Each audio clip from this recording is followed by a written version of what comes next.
Hi, this is Diane Lovetobake, and what we're going to make are whole wheat oatmeal raisin cookies.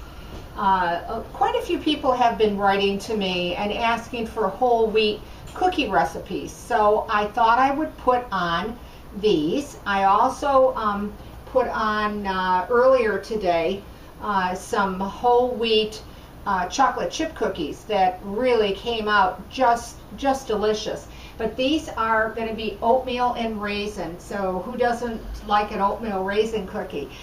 So it perhaps is a healthier cookie by using the whole wheat. At least many people feel that way. So let's get started. First, we're going to use and need 3/4 of a cup of granulated sugar. And I'm also going to be putting in 1/2 cup of brown sugar. And I'm going to just bring that together.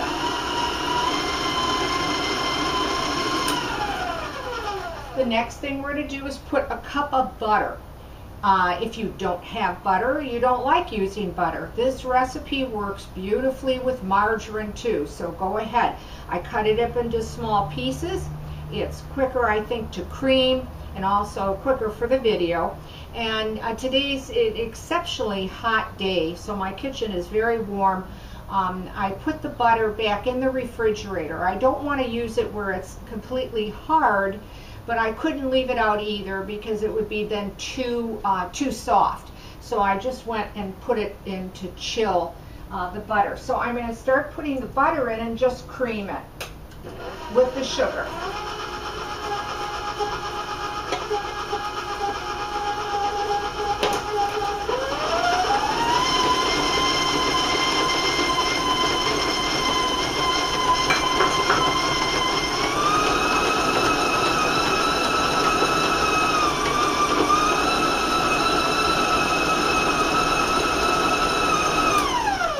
Okay, once you do that, it won't take very long at all just to bring it together.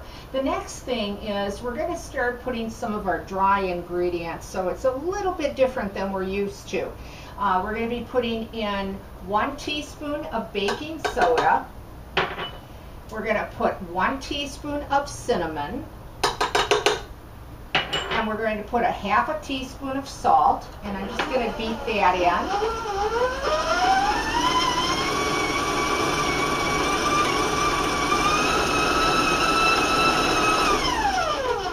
Okay, and that's about medium-high. And the next thing we're going to be putting in is 1.5 teaspoons of vanilla, and just beat that in.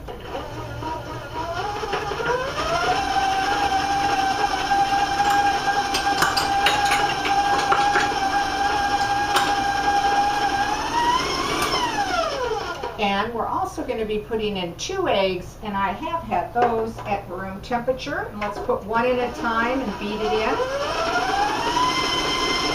And there's the second one.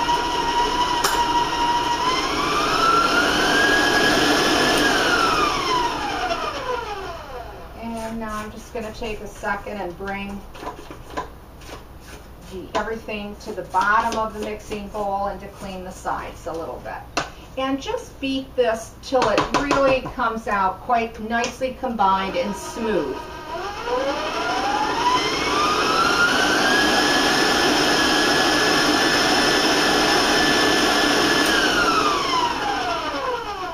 And that shouldn't take you very long at all to do that. Okay, so you can kind of see what it looks like.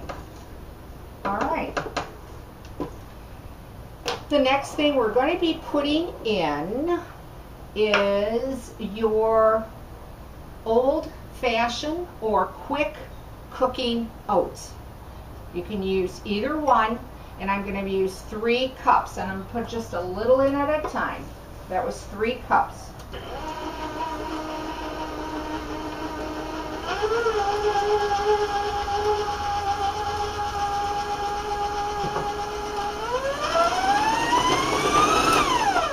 And again, that was the old-fashioned, or you can use your quick cooking oats. Now the flour, we talked about that at the beginning of the video, that I'm using whole wheat. So we're going to be using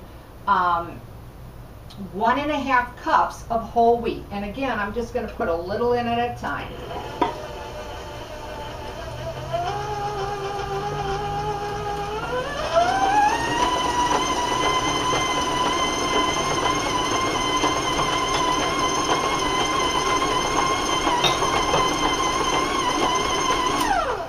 Okay, and again, you don't want to overbeat it, or just so everything's nicely combined. And the last thing, of course, are the raisins. So I'm going to put 1 cup of raisins. Your choice of whatever type of raisin, or dark raisin, or a golden raisin. It's really up to you.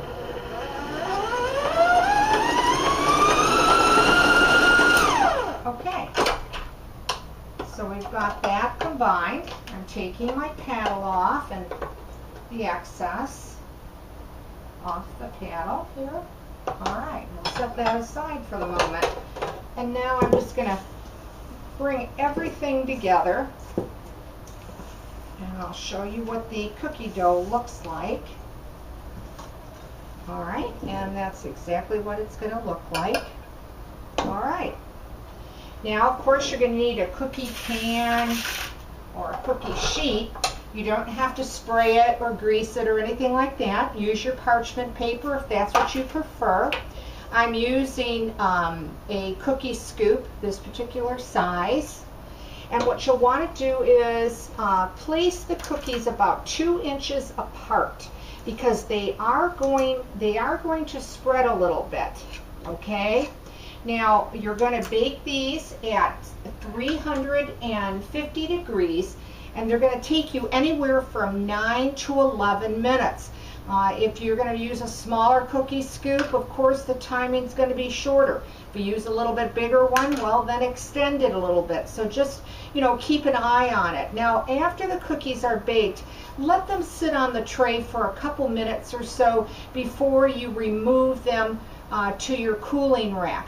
And I like to use a large spatula to pick them up, because you don't want them to break. But I usually try to remove